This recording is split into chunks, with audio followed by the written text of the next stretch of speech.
with the end. Vanilla Ice. But that's what you were saying. You guys were saying how influenced you were by Vanilla Ice and the Teenage Mutant Ninja Turtles. Anyways, now, John, you used to be an MOD, and I guess, no? Listen, I get confused very easily here. So I guarantee I'll stumble on things on myself. I don't need help. Now, you used to be an MOD with Lewis, right? Who's also in Mind Funk. Right.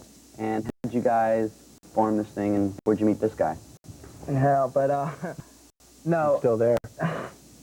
Actually, me and Lewis, at the end of the MOD days, we just wanted to do something where we had all our limits, where nobody was holding us back. And to do that was to put together a whole new band, obviously. So we started recruiting a whole bunch of people, like Reed from South Africa was a good friend of mine. I used to be in a band with him in Chemical Waste. And Pat, actually when we sent him the ticket to fly out, he was going to fly out here, right? And he told me that he didn't want to join the band. He was just coming for a free flight. And I was like, well, just come out, do you like, you know. And he lived with us for a couple of days. And we live like... Then it was just free rent. Yeah. We live like slobs, so it's like just living out in the street, so it doesn't matter. So it's like he thought, wow, these guys are, you know, out of control. So then he heard the music finally, and he was just like, all right, I think it's really cool, and I want to do it. And it's like we had to go through negotiations and this and that, and then finally it worked out, and that's that. Now, we're about to play a video from you guys. I heard the album before. I liked the album a lot. And thank you, Rick. Well, you're very welcome. And the songs definitely have your own style. Certain songs at times maybe even reminded me of a little bit of a Soundgarden.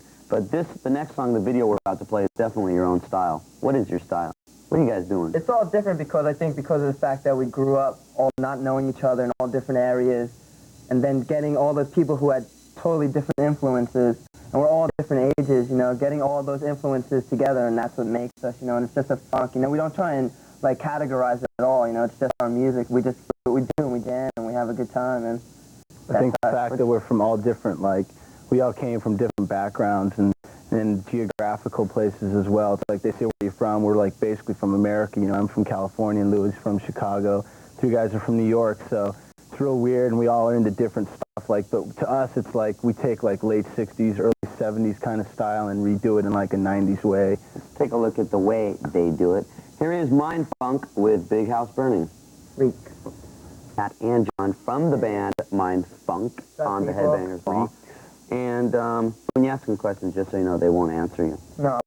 Now we're just taking a look at the video, which is very cool. You look like you're having kind of fun swinging around and stuff like that. Now, were the segments really filmed underwater? Yeah, that was me. That was probably the hardest 2 days of my life. We started out, but when we got there on the set, it was in this really old building, like in Chicago, down the basement. We used H-Gun, the same people who did Ministry and Nine Inch Nails, and we were going for that whole, like, a harder edge thing.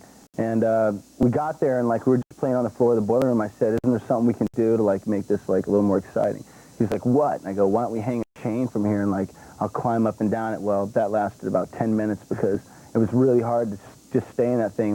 I was in that thing for about 14 hours the first day, and then the next day they had me jumping off roofs, and these are the same guys who did the Megadeth video, and like they had to jump out of an airplane to film that one, so they didn't really care much. But they had me wrapped in this chain and jumping off like high dives into the pool. Who was the one that was underwater in the video? That was me. He was kind of, you were doing the fun stuff, and it's like, okay, you're going to go. End of the pool going.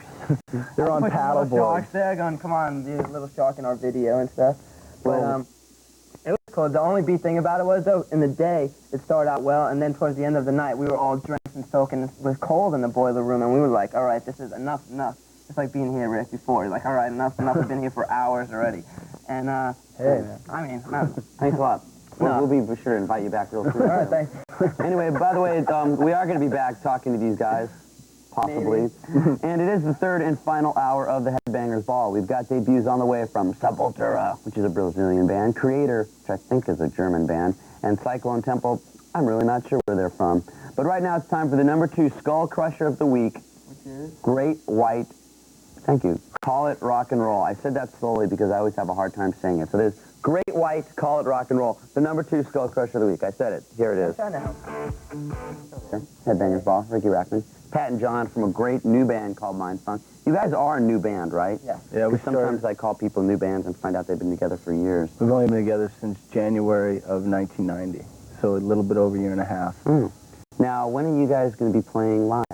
Actually, we're heading out 2 weeks from now. We're going to go over to Europe and tour with King's X, which I love, which will be amazing. And then we're going to come back to the States and tour at Motorhead and Metal Church. Wow, And that that'd be a good starts, show. yeah, that should be amazing. And that starts the end of May, which I believe is like the 21st, around 21st. That should be wild with Lemmy. He's a crazy guy. Yes, he is. Yes, he is. Now, also, I noticed you guys were saying how you're all from different parts of America, and a lot of times when people record an album, they'll record it in either New York or LA or sometimes Vancouver. You guys recorded your album in Denmark. Why? It was an experience for us to go into the studio the first time together and just get away, just leave. Plus, the producer was the main factor, though. We wanted to use a new producer that nobody's ever used before. Just like somebody fresh and, you know, to Who bring is in the producer? Jen Eliason. We wanted to use someone that, like, always got a really big sound, whatever they did. And we talked to a lot of really big names and stuff, and we felt like if we really wanted to make something really different, that the best way to go about it is to get someone who's never done anything like us at all. And because if you use someone who's done metal or rock or like, you know, the new age music kind of thing, it's like you're going to get the same input as you already have. But if we use this guy who's basically done dance music and stuff, Really? and like, but everything he's done has been really heavy. And what we were most concerned about was like him trying to like make us wimpy. And as soon as we got there, like in pre-production, when we started recording, he was always going, "Oh, I think you did that heavier before." So really it turned out really cool. Plus, we're the kind of people, like, in a weird way, we're like all insane, and we knew if we dealt with someone who was telling us what to do, that it was going to be ugly in the studio. Yeah. So this guy was cool. He gave us a lot of cool This suggestions. worked out the way you Yeah, guys it was a wanted total it, right? experience too. Like everybody over there was really friendly, and all the girls were really friendly. That's like why. they That's were. why I like. That's why I like It's it. Denmark, here. right? Yeah, The girls are that's- friendly in Denmark. Yeah, Right. that's why I like California. Though I'm glad you moved, man. I like it Not all out the here. girls are friendly. You'll spend Yeah, some more time I'm in California. saying. You'll Well, you haven't lived Thanks in a New lot Jersey. for not yet. Thanks a lot for spending some time with us. Thanks for and having us, definitely man. be looking forward to seeing these guys on the road. Take care. Right now it's time. We're just playing a lot of bands I like, so it doesn't mean like I'm just trying to score points by saying nice things about the bands. It's because I really like all the bands that we're playing tonight. And right now, here's one of these great bands. Here is Alice in Chains, who's going to be on the Clash of the Titans tour. Check this out. Alice in Chains, Megadeth, Slayer, and Anthrax coming to your town soon. Amazing. Here is Alice in Chains with Man.